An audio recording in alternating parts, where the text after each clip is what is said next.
Education here at Sun can be an excellent choice for any students. నమస్తే Telugu one న్యూస్కి స్వాగతం. అశోక్ గజపతిరాజు గారు ఈరోజు ప్రత్యేకంగా మాట్లాడుకోవాలంటే ఖచ్చితంగా మాట్లాడుకోవాలి. 1978లో మొదటిసారి ఎమ్మెల్యేగా గెలిచిన ఆయన ఈరోజు వరకు రాజకీయాల్లో యాక్టివ్గా కొనసాగుతూ వస్తున్నారు. ఏమాత్రం అవినీతి ఆరోపణలు, అవినీతి మరకలు అంటని నేతగా 78 తర్వాత తెలుగుదేశం పార్టీ ఆవిర్భావం తర్వాత ఎన్టీఆర్ నుంచి చంద్రబాబు మీదుగా కొనసాగుతున్న తెలుగుదేశం ప్రయాణంలో ఆయన ప్రయాణం తెలుగుదేశం కంటే ముందు నుంచి కొనసాగుతున్నటువంటిది. అంటే తెలుగుదేశం పార్టీ పెట్టక ముందు నుంచి కొనసాగుతున్నటువంటిది. సో తెలుగుదేశం పార్టీతో పాటు తెలుగుదేశం పుట్టుక, ఎదుగుదల, ఇప్పుడు 42 ఏళ్ల తెలుగుదేశం పార్టీతో పాటు ఆయన ప్రయాణం కొనసాగింది. ఈ క్రమంలో అశోక్ గజపతిరాజు గారు ఈసారి కంటెస్ట్ చేయలేదు. వాళ్ళ అమ్మాయి కంటెస్ట్ చేసింది, ఎమ్మెల్యేగా గెలిచింది.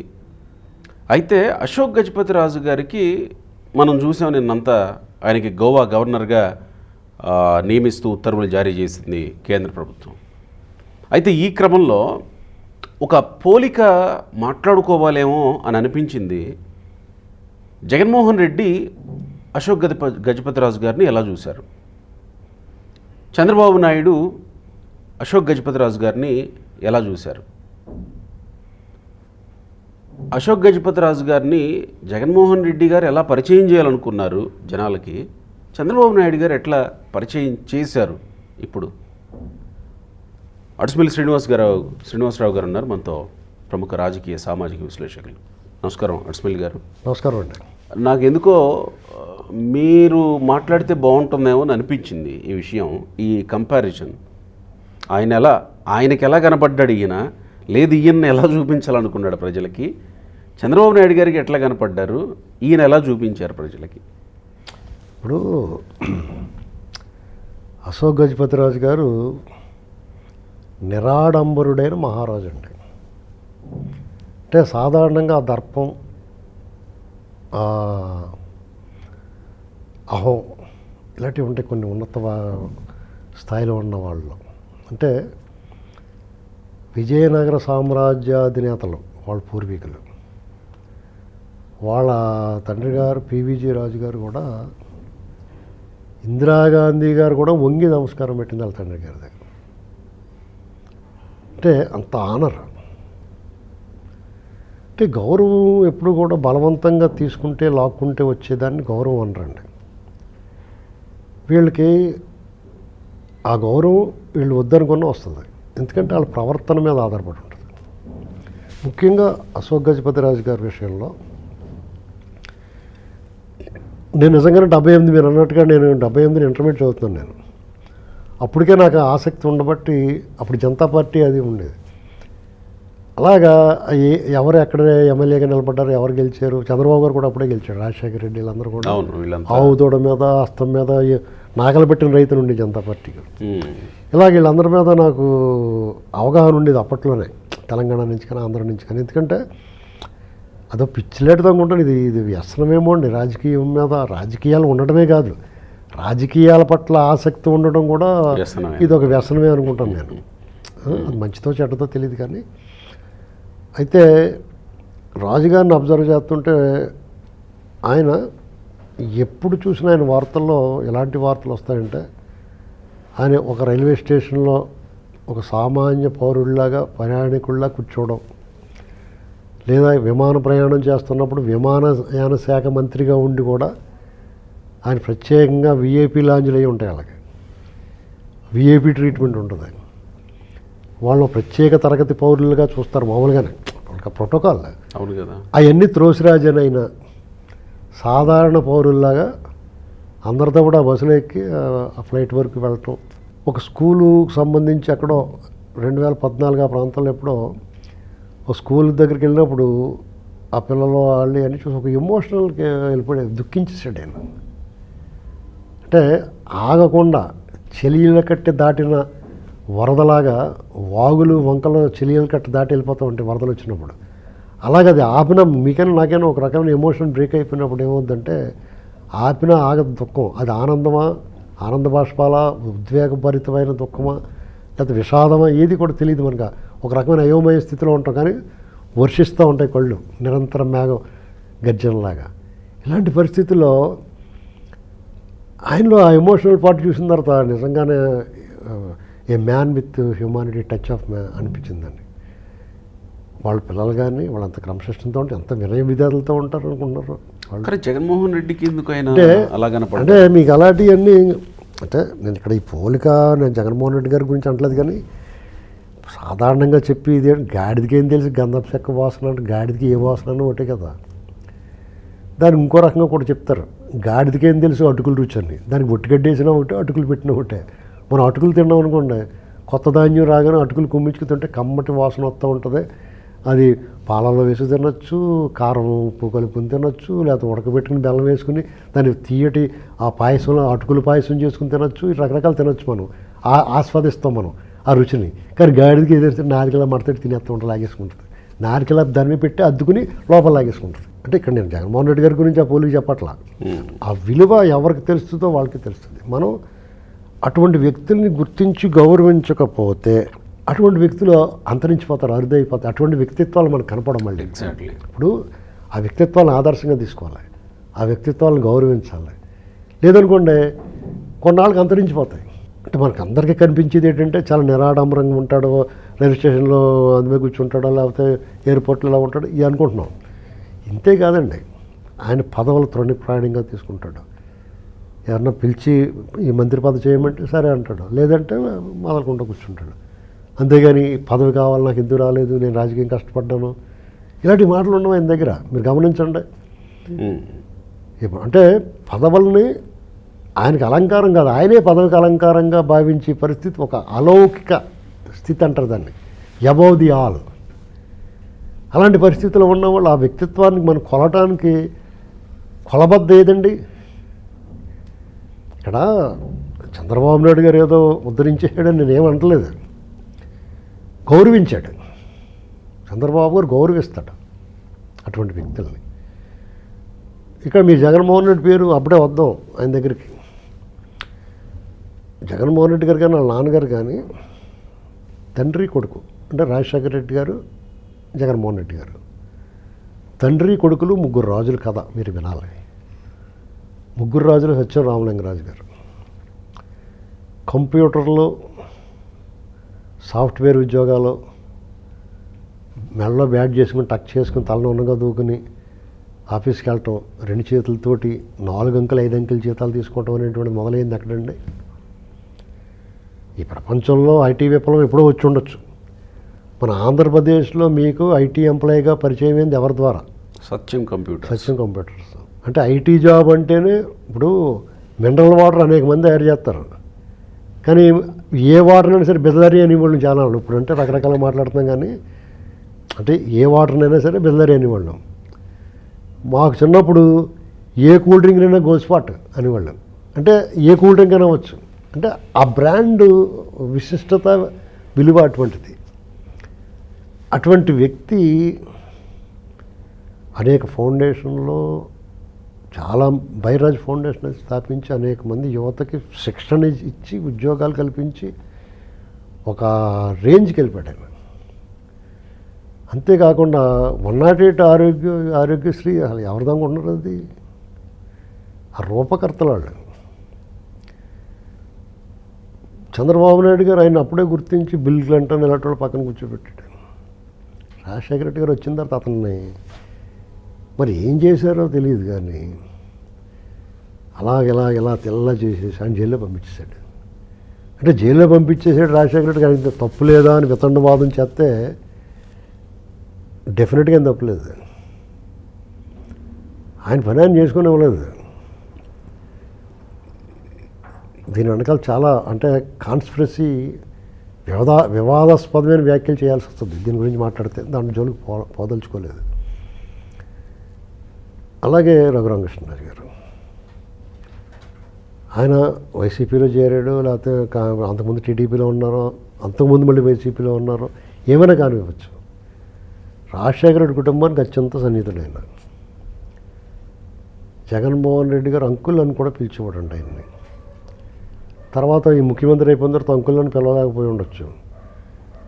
రామకృష్ణరాజు గారు లాంటి వెళ్ళి సార్ అన్నట్టుగా నేను తిన్నామండి మామూలుగా చెప్పండి మీరు, సరే దానికి కూడా సర్దుబాటు ఉండొచ్చు. అంటే ముఖ్యమంత్రి కదా, అదే పొజిషన్ అందరిలోనూ ఇలా అనలేరు కదా, అనరు కదా, మొత్తం కామన్ సెన్స్ ఉంటుంది కదా. ఆయన ఏం చేసాడో దీన్ని మళ్ళీ చెప్పగలేదు. ప్రతి రౌండ్ వేసి అనేక సార్లు మాట్లాడింది దాని మీద. ఈ అశోక్ గజపతిరాజు గారు సింహాచల దేవస్థానం ఏ ప్రభుత్వం, కాంగ్రెస్ ప్రభుత్వం ఉన్నా కూడా వీళ్ళ జోలికి రాలేదండి. ఎందుకంటే వాళ్ళు తప్పు చేయరు. ఎందుకంటే వేలాది ఎకరాలు ఈ ప్రజల కోసం అలా వదిలేసిన వాళ్ళు వాళ్ళ ఆస్తులన్నీ కూడా అనేక మంది అన్యాక్రాంతం వైపు ఆక్రమించుకుని బతుకుతూ ఉన్నారు విజయనగరంలో. అలాంటి చోట ఓడిచ్చారు ఆయన్ని. నేను అప్పుడు ఏమనుకున్నాను తెలుసా, నేను ఈ భూమి నెర్రలిచ్చేసి రెండుగా చీలిపోయి అందులోకి వెళ్ళిపోవాలనుకున్నాను విజయనగరాన్ని. అంటే ఇది శాపమే. మీరు ఇంత అధర్మంగా వ్యవహరిస్తే ప్రజలు మీకు కరువు కాటకాలు రాకుండా మీరు సుఖ సంతోషాలతో సస్యశ్యామలంగా ఎందుకుంటారు? మీరు ఇలాంటి తప్పులు చేస్తుంటే మీ పని మీరు చేయాలి కదా, మీరు ధర్మాన్ని పాటించాలి కదా, ధర్మం కదా మిమ్మల్ని రక్షిస్తుంది. ఇలాంటి జగన్ రక్షించడు కదా. ఏంటండి ఓటు వేయకపోయినంత ఖచ్చితంగా అంటాను నేను. అది మీ విచక్షణ అండి. నీ భవిష్యత్తు గురించి నువ్వు ఆలోచించుకోకపోతే నీ గురించి ఎవడు ఆలోచిస్తాడండి? నీ పాలకుడిని నువ్వు నీ బిడ్డని ఏ స్కూల్లో జాయిన్ చేయాలో చూసుకుంటావు. నీకు రోగం వస్తే ఏ హాస్పిటల్కి వెళ్ళాలో 3 సార్లు సెకండ్ ఒపీనియన్ థర్డ్ ఒపీనియన్ అని చూసుకుంటావు. నీ పిల్లలు పెళ్లి చేయాలంటే బాబు అది ఏంటని ఎంక్వైరీ ప్రైవేట్గా మనుషులు పెట్టుకుని ఎంక్వైరీ చేసుకుంటారు. అటువంటిది తనది కాకపోతే తాడేటికి ఎదురెక్కమని ఎవడొచ్చినా పర్లేదు మాకేటి అంటారా? ఎవడొస్తే మాకేటి అనుకోకూడదు ఈసారి నుంచి. మనం చూపించాడు కదా ఎవడొస్తే ఏంటో. గత 5 ఏళ్ళు చూసాం కదా. అలాంటి కాడు నేను రాజుగారిని అగ్రకుల దురహంకారానికి సపోర్ట్ చేస్తున్నాను అనుకోకండి మీరు. ఆ వ్యక్తిత్వం గురించి, ఆ వ్యక్తులు ఆ త్యాగాల గురించి, తృణప్రాయంగా వదిలేసిన ఆ దాతృత్వం గురించి మీరు ఆ గౌరవించి గుర్తించకపోతే, వాళ్ళ పాలకులుగా మీరు అంగీకరించకపోతే ఆయన మీ మీద దాష్టికం చేస్తున్నాడా, నెత్తిమే క్వాలిటీ తొక్కేస్తున్నాడా? మీకు ఆయనమే గెలిచిన అతను ఉన్నాడు వీరభద్రస్వామి ఎవరో, ఒరే లంబడి కొడకలేరా లంజా కొడకలేరా అని తిట్టాడు కరోనా టైంలో. ఒరే బాబు రాకంటారా బాబు ప్రమాదం అని చెప్పడానికి వాళ్ళు ఎంజాయ్వాళ్ళు ఎందుకు వస్తున్నారు అనడానికి తేడా లేదు. నువ్వు ప్రజాప్రతినిధివా, పందులు కాసుకుని కూడావా? వాళ్ళు కూడా చాలా మర్యాదగా ఉంటారు పద్ధతి గారు. పందుని కూడా కోసేటప్పుడు కూడా దండం పెట్టి కోస్తారు. ఏంటండి మీ దగ్గర అదేమైంది? అక్కడ అనువంశిక ధర్మ కర్తగా ఉన్న ఆయన్ని అక్రమంగా తొలగించి ఎవరినో తీసుకొచ్చి వాళ్ళ అన్నగారు భార్య వాళ్ళిద్దరు ఇడిపోయిన తర్వాత ఆవిడ ఇంకో పెళ్లి చేసుకుంటే అప్పుడు పుట్టిన అమ్మాయిని తీసుకొచ్చి వీళ్ళకి అప్పచెప్పి ఇది నాదని చెప్పేసి కూర్చోబెట్టారు. ఇది అంత దారుణమైన హ్యూమిలియేషన్ అండి. రాజుగారు కాబట్టి తట్టుకున్నాడు. చిచ్చి వెళ్తే పెంట ఎందుకు, నాకు పెంట మీద రాయి వేయకూడదని వదిలేసాడు ఆయన. దేవుడే చూసుకుంటాడు, పోతే పోనీ ఏదో అవనే అనుకున్నాడు ఆయన. కోర్టులు కూడా ముట్టుకెళ్ళేసేసి ఆయన మీద ఉన్న కేసులు అన్నీ అని చెప్పి ఫ్యాస్ట్ చేసి పడేశారు. ఆ నిలువెత్తి ఆ విగ్రహాన్ని చూస్తే నీకు మాట ఆ వెల్లంపల్లి శ్రీనివాసు అతను ఎంత మాట అన్నాడండి. నీ నోరు ఎలాగొచ్చింది, నీ నోరు పడిపోలేదేటో అనుకున్నాను నేను. భగవంతుడు కూడా ఈ సృష్టిని నీకు నడిపించేవాడు భగవంతుడా, యేసు ప్రభువా, లేకపోతే కృష్ణుడా, లేకపోతే ఇంకోటి ఎవడన్నా కానివ్వండి. అలాంటి తప్పుడు మాట మాట్లాడినాడు మూతి సర్రమని వంకరైపోవాలి ఇలాగా. అప్పుడు భయమే, బాబు ఇలాంటి మాటలు మాట్లాడకూడదురా బాబు అనుకుంటాను. గుర్తుండే ఉంటుంది ఆ మాట వెల్లంపల్లి. ఇంకా ఆ మాట నేను అన్నాను నోటితోటి. అలాంటి జరిగినప్పుడు అలాంటివి అప్పుడప్పుడు జరుగుతాయి. ఒక చిన్న ఇన్సిడెంట్ చెప్తాను నేను. మా ఊళ్ళో ఒక ఎలక్షన్ జరిగింది. ఆ ఎలక్షన్ జరిగినప్పుడు నేను ఒకరు సపోర్ట్ చేశాను. ఎలక్షన్ అయిపోయి రిజల్ట్ ముందు ఒక్కలే నువ్వేం చేసావు, నీ వల్ల ఏం కాదులే అన్నాడు ఒకడు. మా గ్రూప్లో మా ఫ్రెండే. మేమందరం అతను గెలుస్తాడని మందుగుండు లేకపోతే దండల గిండలు ఏర్పాటు చేసుకున్నాం. కానీ అతను ఓడిపోయాడు. మా చిన్నాన్నగారి మీదే నిలబడ్డాడు అతను. మా చిన్నాన్నగారి మీద నిలబడ్డాడు. నేను మా చిన్నాన్నగారిని కాదని మా ఫ్రెండ్ వాళ్ళకి చేశాను, నేను సపోర్ట్ చేశాను. నేను సాధారణంగా సరదాగా మాట్లాడుకుంటాం కదా, వేట మాది, వేటాడే చోటు మాది, కోట మాది, మడుచుమిల్లి వాళ్ళది అని నేను సరదాగా మాట్లాడితే ఒక్కలే అన్నట్టు మాట్లాడారు వాళ్ళు. ఎలక్షన్ అయిపోయిన తర్వాత అతను ఓడిపోయాడు. అతనే గెలవాలి, అతనే గెలుతాడు అనుకున్నాం. అంటే ఇమీడియట్గా ఆ రిజల్ట్ కనపడాల, ఇన్స్టెంట్ జస్టిస్ లాగా. అంటే ఇది అసందర్భమైనా చెప్పాను నేను, ఎందుకంటే నన్ను ప్రొజెక్ట్ చేసేసుకోవడం కాదు నేను చెప్తాను. అంటే ఆ సందర్భం గురించి మా ఫ్రెండ్ ఇప్పుడు ఇది చూస్తాడు, ఇదేట్రా బాబు నన్ను ఎందులో లాగేమనుకోవచ్చు అనుకుంటే. నాకు అత్యంత సన్నిహితుడు, నా వాళ్ళ స్నేహితుడు. అయినా సరే ఆ విషయం నాడు కపక్క నోరు జారాడు. దాని ఫలితం నా ఇంకో ఫ్రెండ్ చెప్పాడు, ఇదేటే బాబు ఇలాగ అయిపోయింది, ఇలాగ అలాగన్నాడు, ఇలాగ చేయిందటే అన్నాడు ఇంకో ఫ్రెండ్. అంటే ఇది ఎలాగుంటుందంటే అండి, ఆ వెల్లంపల్లి శ్రీనివాస్కి శిక్ష పడలేదేటి, ఎప్పుడో పడతామేటి, లేట్ అవ్వకూడదు, దేవుడు కూడా లేట్ చేయకూడదు, చంద్రబాబు గారు లేట్ చేసినట్టు ఏంటండి. మన మానవ మాతృలు కాబట్టి కొంచెం లేట్ చేస్తాం, వెనక ముందు తూకం వేసుకుంటాం జాగ్రత్తగా. దేవుడికి అదేంటి అవి ఉండకూడదు కదా, సృష్టికర్తకి ఏమి ఉండకూడదు కదా. కొన్ని దేవుడు అంటే కోపంతో కొంతమందికి, సృష్టికర్తకి లేకపోతే మనల్ని నడిపించే ఏదో ఒక శక్తికి వెంటనే ముడికే పడాలి కదా. ఓడించడం ఏముంది, అంతకుముందు ఓడిపోయాడు అతను, అది పెద్ద విషయం కాదు. కాళ్ళు చేతులు పడిపోవాలి, నోరు అంకురపోవాలి. ఆ రామతీర్థంకి వెళుతున్నప్పుడు కూడా పోలీసులు ఆయన అడ్డగించారు. ఆయన ₹1,00,000 ఎంతో డొనేషన్ ఇస్తే దాన్ని తిరస్కరించారు. ఎంత అవమానం అండి. ఆయన ధర్మకర్త దానికి. చూసారా ఇవన్నీ. జగన్మోహన్ రెడ్డి నేను ముఖ్యమంత్రిని, మా కుటుంబం ఈ రాష్ట్రానికి అత్యంత ముఖ్యమైనది అనేటువంటి ఒక అహం బ్రహ్మస్మి అన్నట్టు వ్యవహరించాడు. ఆయన నిరాడంబరంగా ఉండి ఈతి బాధల పట్ల ఈర్ష్యాసూయులు లేకుండా నిరాసక్తంగా ఉన్నాడు. ఆయన పేరు ప్రతిష్టల గురించి, ప్రఖ్యాతుల గురించి పాకులాడలేదు అతను. పదవి ఆయనకి అలంకారం అయింది తప్ప నాకే పదవి కావాలి, నాకు ఇందులో కూర్చోవాలనేటువంటిది, పెత్తనం చేయాలనే ఆలోచన ఏకోసారా లేదు. ఇప్పుడు అందరూ కూడా ఏమనుకున్నారు, విజయనగరం ఎంపీగా ఆయనకి ఇవ్వాలి, తప్పదు సీనియర్, ఇంకా ఆయన కాదని చేయడానికి కుదరదు అనుకున్నారు. ఆయన పార్టీ పదవి అవకాశం ఇవ్వకపోయినా ఆయన మాట్లాడచ్చు, నమస్కారం, పార్టీకి పనిచేసాడు ఆయన. అలా అమ్మాయికి ఇచ్చారు, ఆ అమ్మాయి గెలిచింది, వాళ్ళు పడుతున్నారు. ఇవాళ ఆయన పిలిచి గవర్నర్గా అవకాశం వచ్చింది. ఖచ్చితంగా చంద్రబాబు నాయుడు గారిని మనం అభినందించి తీరాలి. అక్కడ మర్చిపోకుండా ఒక కాట తూకం వేసి మళ్ళీ ఇంకోటి ఎవడో కూర్చోబెట్టేయకుండా అక్కడ. అంటే ఇక్కడ నిన్న ఆయన స్టేట్మెంట్లో వచ్చిన తర్వాత ప్రధాని నరేంద్ర మోడీ, అమిత్ షా మాట్లాడిన తర్వాత నాకు ఒక 5 నిమిషాలు టైం ఇవ్వండి అని వాళ్ళని అడిగి చంద్రబాబు నాయుడు గారికి ఫోన్ చేసి తీసుకోనా వద్దా అని కన్ఫర్మ్ చేసుకొని అప్పుడు ఓకే అండి నేను తీసుకుంటాను అని కన్ఫర్మ్ చేశారంట. మీకు అసలు నాకు ఆయన చూస్తే ఒకసారి అభిమానంతో కూడిన దుఃఖం వస్తుందండి. నీకేంట్రా అంత ఓవరాక్షన్ అని ఎవడన్నా అనుకోవచ్చు. అంటే ఒక్కొక్క వ్యక్తిని మనం ఆదర్శంగా తీసుకోవాలి. అటువంటి వాళ్ళ పట్ల మనలో ఒక ఎనర్జీ వస్తుంది, పాజిటివ్ ఎనర్జీ. అలాంటి వాళ్ళు అరుదైన వ్యక్తులండి, వాళ్ళని చాలా జాగ్రత్త కాపాడుకోవాలి, వాళ్ళు గౌరవించుకోవాలి. వాళ్ళ జీవితాన్ని పాఠ్యాంశంగా చెప్పాలి పిల్లలకి. ఈ గంజాయి బ్యాచ్ వాళ్ళు వీళ్ళు అవినీతి అంటే ఏంటమ్మా వాళ్ళు బ్యాచ్ల మీద పుస్తకాలు రాయటం కాదండి. ఇది ఇలాగ అనేక మందికి అవకాశాలు వస్తాయి. అవకాశం గుమ్మం దాకా వచ్చి పోగొట్టుకున్న వాళ్ళు కూడా ఉన్నారు. ఒక్క మాట దాంట్లోకి వెళ్ళబోయే ముందు ఒక సీనియర్ జర్నలిస్ట్ ఈరోజు ఒక ఆర్టికల్ రాశాడు దీని మీద, అశోక్ గజపతిరాజు గారి మీద. ఈయన మంత్రిగా ఉన్నప్పుడు మిగతా వాళ్ళ మంత్రుల పేషీల్లో అన్నిట్లోనేమో జనాలతో కిక్కిరిసి ఉండేదంట. ఈయన పేషీలో మాత్రం జనాలు అసలే కనబడేవాళ్ళు కాదంట. ఎందుకయ్యా అంటే అక్కడ లాబింగ్ చేసుకునేవాళ్ళు, ఈయన దగ్గరకు వచ్చి సిఫార్సు లేఖలు పట్టుకొని వచ్చేవాళ్ళు, వీళ్ళంతా ఎప్పుడు తిరుగుతూ ఉండేవాళ్ళంట. ఈయన సిఫార్సు లేఖలు తీసుకునేవాడు కాదంట, లాబింగ్లు చేయనిచ్చేవాడు కాదంట.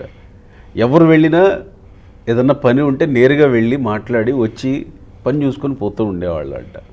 సో అంటే ఈయన జనాలకు కూడా ఒక రకంగా నేను ఇంతే, నేను ఇలానే ఉండాలి, నేను ఇలానే ఉంటా అని తనను తాను నిరూపించేసుకున్నాడు. ఇప్పుడు నిరాడంబరత గురించి చెప్పేవాడి, వాళ్ళ అమ్మాయి చదువుకుంటున్నప్పుడు హైదరాబాద్లో చదువుకున్నప్పుడు సాధారణంగా సిటీ బస్సుల్లోనో లేకపోతే స్కూల్ బస్సులో వెళ్ళేదనుకో వాళ్ళ కారు మీద ఈ కోరుకున్న కారులో వెళ్ళొచ్చు. వాళ్ళకున్న ఐశ్వర్యానికి, ఆస్తికి, అంతస్తుకి ఆ రోజుల్లో ఉన్న ఈ ప్రపంచంలోనే అత్యధిక ధర పలికే కారు వాళ్ళు మెయింటైన్ చేయగల సమర్థత, సంపద ఉన్నవాళ్ళు. కానీ సాధారణ స్కూల్ బస్సు లేదా ప్రైవేట్ ఆర్టీసీ బస్సులోనే వెళ్ళేవారు. ఆ రకమైన పెంపకం ఇప్పుడు మీరు ఊహించండి. కరెక్ట్. ఇది ఇలాంటి కొన్ని లక్షణాలు ఉంటాయండి మనుషుల్లో. ఊరికే గొప్పవాళ్ళు ఎవరు. అయితే ఇక్కడ మీకు ఇక్కడ ఇంకొక మంచి గుణం ఏంటంటే స్నేహం, పాత్రత. బొబ్బిలి యుద్ధం గురించి అందరికీ తెలిసిందే చరిత్ర. దానికి సంబంధించి 2 రాజవంశాలు బొబ్బిలి, ఇప్పుడు బేబీ నాయన, సుజయకృష్ణ రంగారావు గారు ఉన్నారు కదా, వాళ్ళ పూర్వీకులు బొబ్బిలి వెలమదొరలు. తాండ్రపాపారాయుడు, రంగారావు గారు బొబ్బిలి రాజవంశీకులు వాళ్ళంతా వెలమలో. విజయనగర సామ్రాజ్యం వీళ్ళు రాజులు. తెలుసా మీకు ఆ స్టోరీ? వాళ్ళ మధ్య వైరం, యుగాల తరబడి ఉన్న వైరం రాజకీయాల్లో కూడా కొనసాగిందంటే ఇప్పుడు కత్తులిచ్చి యుద్ధం చేసుకుంటలేదు కానీ రాజకీయాల్లో కూడా వైరం చెరుకో పక్కనే ఉండేవారు. అటువంటిది తెలుగుదేశం పార్టీలో కలిసి పనిచేయాల్సి వచ్చినప్పుడు కూడా స్నేహస్తం చాచాడు ఈయన. ఇప్పుడు ఆ 2 కుటుంబాలు కలిసే ఉన్నాయి, ఒకే పార్టీలో ఉన్నాయి. ఇలాంటి అరుదైన ఘనత సాధించిన వ్యక్తి చంద్రబాబు గారు అయితే దానికి సహకరించిన వీళ్ళు కూడా ఎంతో గొప్పవాళ్ళు. ఈ విషయంలో లాయల్టీ విషయానికి వచ్చినప్పుడు అశోక్ గజపతి రాజు గారు చంద్రబాబు గారు నరేంద్ర మోడీ, అమిత్ షా ఫోన్ చేసినా కానీ నేను ఒకసారి నాకు 5 నిమిషాలు ఇమ్మని చంద్రబాబు గారికి ఫోన్ చేసి తెలుసుకుని ఆ తర్వాత కన్ఫర్మ్ చేశారు. లాయల్టీ విషయానికి వచ్చినప్పుడు మోత్కుపల్లి నరసింహుల విషయంలో మాత్రం ఎందుకో పాపం ఆయన అది మిస్ అయ్యారు. గవర్నర్ వస్తుంది అని అనుకున్నారు. మోత్కుపల్లి లాయల్టీ లేకపోవడం వల్లనే మిస్ అయినట్టు అనుకోవాలా, లేకపోతే ఓపిక లేకపోవడం వల్ల మిస్ అయినట్టు అనుకోవాలా? అదే దురదృష్టకరం అండి. అంటే మోత్కుపల్లి నరసింహులు గారు నాకు చాలా ఇష్టం. తెలుగుదేశం పార్టీ అని కాదు, ఆయన తెలుగుదేశం పార్టీని విడిచిపెట్టాడు మధ్యలో కొన్నాళ్ళలో. తర్వాత 94లో ఇండిపెండెంట్గా గెలిచారు. అవును, పార్టీలోకి వచ్చాడు ఆయన. ఆయన నాకు చాలా ఇష్టం అండి. ఎందుకంటే ఆ వాగ్దాట్ కానీ ఆయన ఫైర్, ఆయనలో నిజాయితీ ఉండేది. మొన్న ఇటీవల కూడా కలిసాను నేను, చాలా తర్వాత ఇటీవల కలవడం జరిగింది. ఓకే. చంద్రబాబు నాయుడు గారు జైల్లోకి వెళ్ళినప్పుడు ఆయన బయటకు వచ్చి మాట్లాడారు. ఆ సందర్భంగా 2-3 సార్లు కలిసాను నేను. ఎగ్జాక్ట్లీ. నేను ఒకసారి ఇంటర్వ్యూ గురించి వెళ్ళినప్పుడు కూడా చంద్రబాబు నాయుడు గారు రాజమండ్రి జైల్లో ఉన్నప్పుడు 50 కార్లు పెట్టుకొని ర్యాలీగా వెళ్తాను నేను ఇక్కడి నుంచి అని మాట్లాడాను. అక్కడి నుంచి వెళ్ళారు. ఇక్కడ ఎన్టీఆర్ ట్రస్ట్, ఎన్టీఆర్ గార్డెన్ దగ్గరికి వెళ్ళి అక్కడ రామారావు గారి సమాధి దగ్గర మీకు ఒక్కొక్కసారి అంటే మనం వాళ్ళు ఎవరికి చెప్పగలిగిన వాళ్ళు అంత కాదు కానండి, వ్యాపారంలోనూ వ్యవహారంలోనూ రాజకీయంలోనూ ఖచ్చితంగా ఓపిక అవసరం, సహనం సంయమనం చాలా అవసరం. ఇవన్నీ అవసరానికి మించి ఉన్నాయి కాబట్టి చంద్రబాబు గారు 4వ సారి ముఖ్యమంత్రి అయ్యాడు. అవసరానికి మించి ఉన్నాయి అంటే అవి అవసరం ఉన్నవాళ్ళు కూడా చాలామంది బాగానే ఉన్నారు. అవసరానికి మించి ఉన్నాయి కాబట్టి చంద్రబాబు గారు 4వ సారి మాట్లాడండి. ఎన్ని సంక్షోభాలు అసలు మామూలుగా నేను ఎదుర్కొన్నాను. సంక్షోభాలు, దూషణ పోషణలో అసలు ఎవరికన్నా రాజకీయాలు వదిలిపెట్టి పారిపోతారా? చిచ్చి అమ్మ గోల అనుకుంటారా? అది ఒక కేస్ స్టడీ, అది పాఠ్యాంశంగా ఉండాలి పిల్లలకి. అంటే అయ్యి నేర్పించాలి మనం, రప్పలు గట్ట కాదండి, అవి నేర్పించాలి. ఎందుకంటే మోత్కుపల్లి నరసింహులు గారిది అది ఆయన వైపు నుంచి ఆలోచిస్తే కూడా ఆయన తప్పు అనిపించదు మనకు ఆ క్షణం. అదేలేండి. ఎందుకంటే చేతిలోకి వచ్చింది నోట్లో రాకుండా నీకు చేతిలో మంచి జీడిపప్పు, కిస్మిస్ వద్దని మిఠాయి చేతిలో పెట్టి ఆ నోట్లో పెట్టుకుని ముందు ఇలా కొట్టేసేయడం కావున్నాను. లేదా చేయి జారిపోయింది, పడిపోయింది, మన పొరపాటు వల్ల చేయి జారి పడిపోయినా ఎంత నిరాశ నిస్పృహ కలుగుతుందండి. దాని మీద ఉన్న వ్యామోహం, ఆ తినాలన్న కోరిక మిమ్మల్ని ఆగ్రహం వైపు నడిపిస్తుంది. విచక్షణ అప్పుడు కోల్పోకూడదు విచక్షణ. ఇంకో లడ్డు కోసం చూడాలి. అది లోపించింది అక్కడ ఆయనకి గవర్నర్ పదవి అనేటువంటిది కన్ఫర్మ్ అయ్యిందని అప్పుడు మేము అనుకున్నాం. అలాంటి సమాచారం వచ్చింది. అయితే తెలుగుదేశం పార్టీకి ఆంధ్రప్రదేశ్లో ఉన్న ప్రభుత్వానికి మధ్యకి, కేంద్రంలో ఉన్న ప్రభుత్వానికి మధ్య, ఆ పార్టీకి ఈ పార్టీకి మధ్య వైషమ్యాలు తలెత్తినాయి, వైరం వచ్చింది. ఆ క్రమంలో ఈయనకి అవకాశం తప్పిపోయింది. దాన్ని కవర్ చేసుకునే అవకాశం రాలేదు ఆ టర్మ్లో. తర్వాత వచ్చినా మాన్నాం. ఈయన మాత్రం దూరం అయిపోయాడు. ఈయన పోనీ అదే పార్టీని అంటిపెట్టుకుందామన్నా కానీ తెలంగాణలో పార్టీ ఖాళీ చేస్తారు వాళ్ళు. పార్టీ యాక్టివిటీ కనపడతలేదు కదా. పోనీ దాన్ని నమ్ముకుని ఉందామన్నా కూడా ఆయన పని జరిగేలా లేదు. అప్పుడు ఎవడైనా ఏం చేస్తాడంటే ఆలోచించుకుంటాడు, ఏముందరా బాబు ఇక్కడ పార్టీని ఖాళీ చేస్తారు, ఎలరావణి కప్పు చెప్పారు, ఏటిరా బాబు అన్న బాధ ఉంటుంది అలాగే. ఎల్రావణ్ గారు ఏమో అందరూ ఎల్రావణ్ గారు లాయల్గా ఉంటాడు, కానీ అందరూ ఏమో టీఆర్ఎస్ పార్టీ లాగానే ఉన్నాడు అనుకునేవారు అందరూ. ఇలాంటివన్నీ వాళ్ళు మాట్లాడుకుంటూ ఉంటారు కదా. ఇలాంటివన్నీ చూసిన తర్వాత వాళ్ళ భవిష్యత్తు కోసం అప్పటికే ఆయన చాలా సీనియర్ నాయకుడు అయినా సరే ఇంకో అవకాశం కోసం 2-3 వేదికలను ఎంచుకున్నాడు ఆయన. అక్కడ కూడా సరిగ్గా సెట్ వాళ్ళు ఎవరో కూడా ఈయన సరిగ్గా ఉపయోగించుకోలేదు, ఈయనకు ఉపయోగపడలేదు, అది నిరుపయోగం అయిపోయింది. ఆ సమయం అంతా వృధా అయిపోయింది. ఇవాళ వార్ధక్యం వచ్చేసింది, ఎమ్మెల్యే అయ్యి మంత్రి అయ్యి ఇలాంటివన్నీ ఆయనకేం కొత్తగా ఇదివరకే చేశాడు కదా ఆయన. ఈ గవర్నర్ పదం అనేటువంటిది ఒక ఆనర్. 6,000 ఆడుతున్నాడు ఎన్టీ రామారావు గారు గవర్నర్ పదవి. నిజమే, అలాంటిదే, కానీ ఒక గౌరవం, ఖచ్చితంగా గౌరవమే. ఎందుకంటే ముఖ్యమంత్రి కన్నా హోదా, మై స్టేట్ అంటాడు ఆయన. ఓపిక పట్టుంటే బాగుండేదేమో ఆయన. ఓపిక పట్టినా పని జరగదని అనుకుని ఇంకా ఆయన నిర్ణయం డిసైడ్ అయిపోయాడు. అయితే దుర్భాషలు ఆడకుండా ఉండాల్సింది. ఎందుకంటే మన ఇద్దరు స్నేహితులు అండి, చాలా నాళ్ళ నుంచి మనం కలిసి పనిచేస్తున్నాం. ఒకవేళ మన ఇద్దరికి అనుకోకుండా విభేదాలు కానీ వైరం కానీ వచ్చినా నీ అమ్మ నీ అక్క అని తిట్టుకోకూడదు మనం. మళ్ళా ఈ ఏదన్నా సరే కాలం అనేటువంటిది ఒకటి ఉంటుంది, చేసిన గాయాన్ని ఖచ్చితంగా మానుపుతుంది. పడిన గోళ్ళ పడినట్టు ఉండవు, విభేదాలు శాశ్వతంగా ఉండవు, ఎవరు శాశ్వత శత్రువులు ఉండరు. మళ్ళీ కలవాల్సి వస్తుంది, అప్పుడు ముఖాలు చూసుకోవాలి కదా. అప్పుడు నేను మీ గురించి ఎంత మంచి మాట మాట్లాడినా నా అవసరం గురించి మాట్లాడుతాను అనుకుంటారు తప్ప బాటమ్ ఆఫ్ ది ఆర్ట్ నుంచి వచ్చినట్టు అనిపిస్తుంది. నిజంగా మోత్కుపల్లి నరసింహన్ గారు చంద్రబాబు నాయుడు గారు జైల్లోకి వెళ్ళినప్పుడు చలించిపోయాడు. ఆయన వీరభద్రుడిలాగా చెలరేగిపోయాడు, వాళ్ళ మీద ఆగ్రహంతో ఊగిపోయాడు. అది నిజం, నేను ప్రత్యక్షంగా చూశాను నేను. కానీ అది అంతగా బండ్ల గణేష్కి వచ్చిన ఇది కూడా ఆయనకు రాలేదు. బండ్ల గణేష్ని చంద్రబాబు నాయుడు గారు టైట్ హగ్, మామూలు హగ్ కాదు. మరి అంతకన్నా 100 రెట్లు చేసిన వాళ్ళు అందరూ అలా చూస్తున్నారు ఎర్రోళ్ళలాగానే. పోయే ప్రసంగాలతోటి జనాల్లో కాంక్షని కసిని రగిలించిన వాళ్ళందరూ కూడా ఒకసారి ఫోటో ఎత్తే బాగుండన్నట్టు చూస్తున్నారు. మరి దానికి ఏం చెప్పుకోవాలండి? అందుకనే నేను ఏమంటానంటే స్టేజ్ మీద మాత్రమే కనపడే బండ్ల గణేష్ మాత్రం అప్పుడప్పుడు అడప వచ్చి ఆషాఢ మేఘంలాగా అడప వచ్చి అంతకన్నా బాగా మాట్లాడే వాళ్ళు 300 మంది ఉంటారు. అదే ఒక అవకాశం ఏంటండి ఇప్పుడు. అందుకనే నేనేమన్నానంటే అలాగే ఎవరో బాధపడొద్దురా బాబు. రైట్. వ్యాపారంలోనూ వ్యవహారంలోనూ రాజకీయంలోనూ లేకుంటే గుర్తింపు వచ్చే దాని విషయంలో కూడా మీకు సహనం ఉండాలి, ఓపిక ఉండాలి. దక్కేది దక్కక మానదు, దక్కనిది ఎప్పటికీ దక్కదని రజనీకాంత్ గారు సినిమాలో ఉంటాడు. అదొకటి గుర్తుపెట్టుకుంటే ఖచ్చితంగా దక్కుతుంది, నీకు దక్కాల్సింది. రైట్. ఇది. Thank you.